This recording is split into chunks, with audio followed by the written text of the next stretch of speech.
Dear learners, I think you all are well by the grace of Almighty Allah.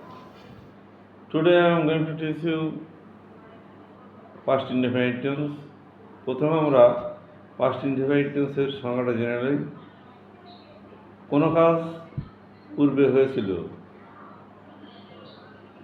বা অতীতের নিয়মিত অনিয়মিত অভ্যাস বোঝাতেও ভার্বের past indefinite tense হয়। বাংলা ক্রিয়াপদ চিনিবার উপায় হলো বাংলা ক্রিয়াপদের শেষে ইয়া ছিল, ইয়া ছিলেন, ইয়া ছিলাম।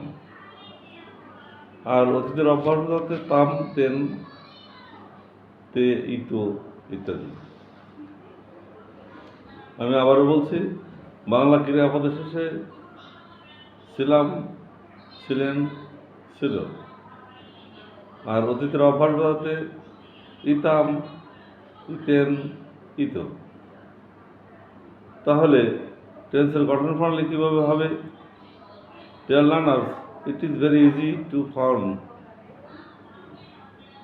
this tense. প্রথমে সাবজেক্ট, তারপরে মূল ভার্বের পাস্ট ফর্ম।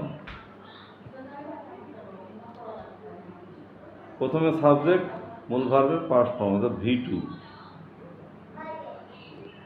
Plus object. তাহলে একটা এক্সাম্পল দেওয়া যাক।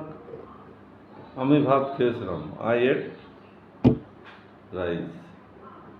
আমি পানি পান করেছিলাম, আই ড্রাঙ্ক ওয়াটার।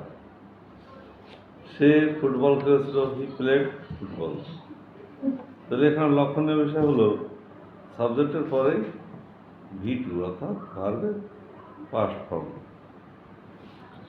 তবে একটু কেয়ারফুলি বুঝতে হবে যে ওই অতীতের নিয়মিত অনিয়মিত অভ্যাস বোঝাতে গঠন প্রণালীতে একটু চেঞ্জ হবে। অতীতের নিয়মিত অভ্যাস বোঝানোর ক্ষেত্রে সাবজেক্টের পরে ইউজ টু পরে টুয়ের সাথে টুয়ের পরে মূল ভার্বের প্রেজেন্ট ফর্ম। যেমন আমি নিয়মিত চা পান করতাম, I use to take tea. সে মাঝে মাঝে চা পান করতো, he would take tea at times, অথবা এভরি নাও অ্যান্ড দেন, অথবা সামটাইমস। তাহলে এখানে লক্ষণীয় বিষয় হলো নিয়মিত অভ্যাস বোঝাতে ইউজ টু,